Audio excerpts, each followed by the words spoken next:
Hello, everybody. Thank you for listening to another episode of the Key to Success podcast.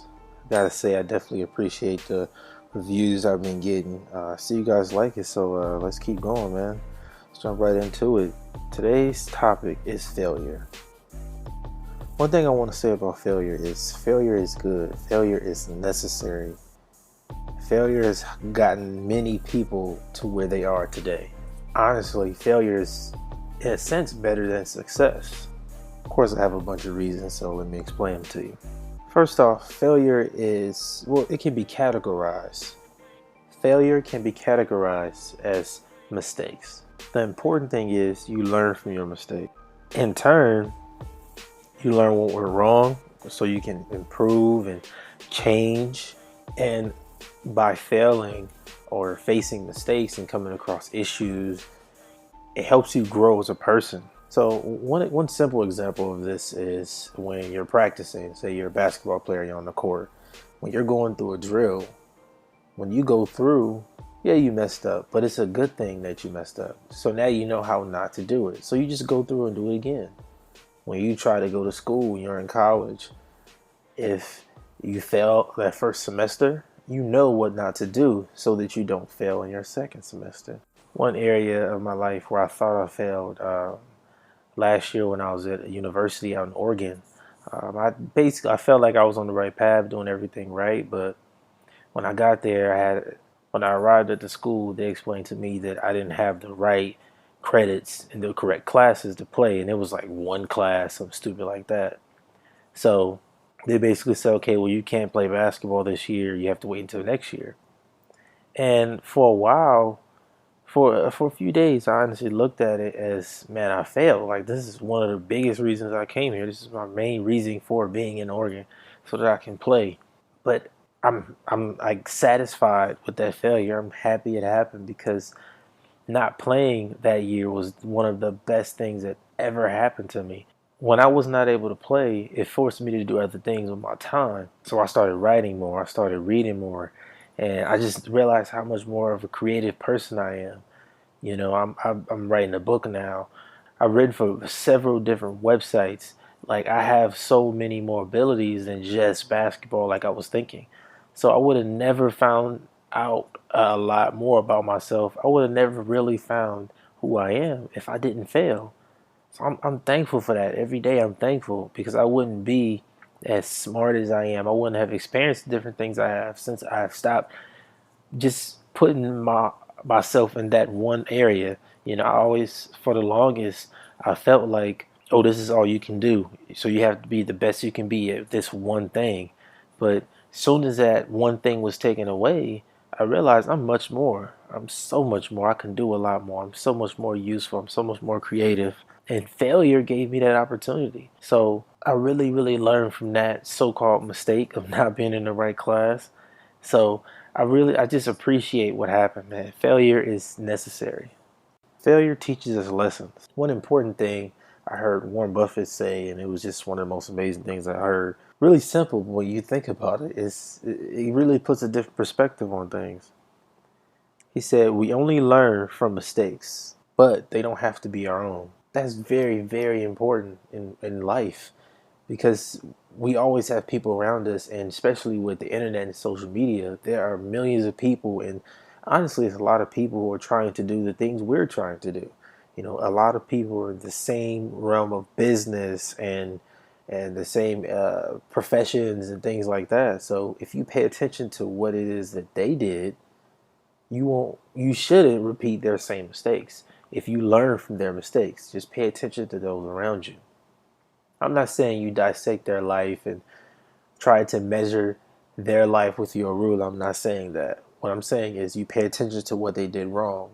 If you see you're in college and one of your friends gets kicked out of school, you should pay attention to what they did to get kicked out of school so that you in turn don't do what they did and end up getting kicked out of school. Common sense. But when you put it in every aspect, it can really, really change the way you look at life. But you pay attention to other people's mistakes so that you can learn from them. If they mess up, you should mess up the same way right behind them. That's not smart. Another good thing about failure is it forces you to grow. So When you fail, what happens? So if you go and try out for the team, if you apply to a college or whatever you're doing, when you try to do something, when you're trying to get somewhere, if you don't make it, if it doesn't work out, if things don't go your way, you're automatically forced to sort of face reality. And part of that reality is realizing, okay, I did something wrong. That's the main thing is, okay, I did something wrong. And then you look, okay, what did I do wrong?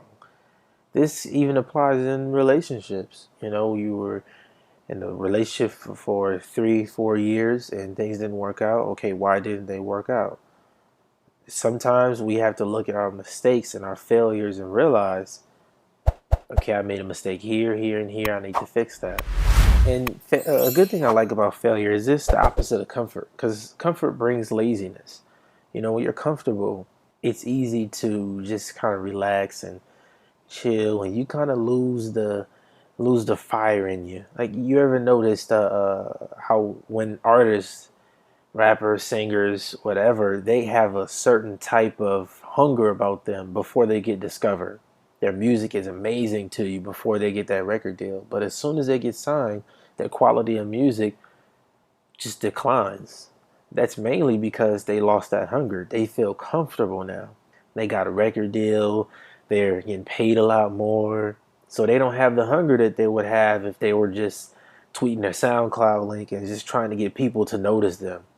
Now that they have a little more fame and notoriety, they lose that fight that you really love them for. And a lot of times it affects their music as well. So you can't get comfortable. We heard the saying, don't rest on your laurels. And well, I think a lot of people do that. And that's a bad habit. That's why it's important to, like I said before, always set goals, and set small goals, but mainly learn how to deal with failures because they will happen. It's a part of life. Everyone fails. Everyone has failed in some form or fashion. We all know about Steve Jobs. He lost millions of dollars creating the Lisa and with the company Next. I'm pretty sure you have no idea what that is, but Steve Jobs is the same guy who is the creator. Steve Jobs is the same guy who created that iPhone you have or the MacBook that you see. He's that guy. And he started out, he dropped out of school. He was in college just going to random classes, just learning. So failure isn't the way we see it most of the time. Another guy is Nick Whitman. I know you don't know who that is, but he's the guy who created the GoPro camera. And he lost $4 or $5 million in the business before, got back up, kept going. Now he's a billionaire. So failure really just affects you. It depend. You have to look at life differently when failure happens. Another guy, James Dyson. Yes, Dyson, the guy who makes the vacuums. He created over 5,000, to be exact, 5,127 prototypes before finding his creation. Now he's worth $3 billion. So that just shows you that if you have a determination, you can do whatever you want to do. But you can't look at failures and constantly put yourself down. And that's my next point. You have to fail well. And fail well is an interesting concept. It's sort of like a shooter, a basketball player shooter, like Steph Curry. Steph Curry is such a great shooter because he is unconscious. He doesn't remember missing a shot before. He just knows I have to make the next shot. And he goes and takes the shot. That's it. The main thing about failing in life in general is you need to be unconscious when something goes wrong. Okay, whatever, and just keep going. You can't spend too much time feeling sorry for yourself, and it's okay to get frustrated. It's understandable. But people who fail well, the billionaires, the millionaires out there, the people with the Fortune 500 companies, they know how to fail to where they learn from their mistakes. They learn from people around them who made mistakes, and they aren't too hard on themselves. You have to be unconscious when it comes to failure. If you're in real estate and 50 people say no, you have to find that one person that's going to say yes, and you just keep going until you get there. That's not failure. Failure almost in a sense doesn't exist. It's sort of a worldly thing to let you know you didn't make it the first time. But I basically I use failure as a measuring tool. I don't look at failure and say if it didn't work out, I'm a failure, my life is terrible, and really down myself. I look at failure as if, okay, it didn't work out that time, I did something wrong, now let's go fix it. And I'm going to go back to it. That's how you have to look at failure to get to the next level. Failure is something that we all must deal with. Failure is something that we all must deal with. It's something that we as a society can never escape because it's always going to happen. But it's really about how you respond after the failure happened. Because I just named a bunch of millionaires and billionaires, and some people you haven't even heard of that just have all the money and comfort in life. But at one point in time, they were struggling. You know, some people are struggling to pay bills, struggling to get to class every day, struggling with health, you know, a lot of different things. And it's all a part of life. But if you learn how to fail, your life will be 10 times easier. I guarantee it. So that's the episode for today. I'm your host, Chris. You can find me on Twitter at I'm Just Greatness. Got to give a quick shout out to KC Mob. Thank you for the review on iTunes. Everybody, please go to iTunes, leave a review, subscribe, listen to the show. Thank you so much for the support.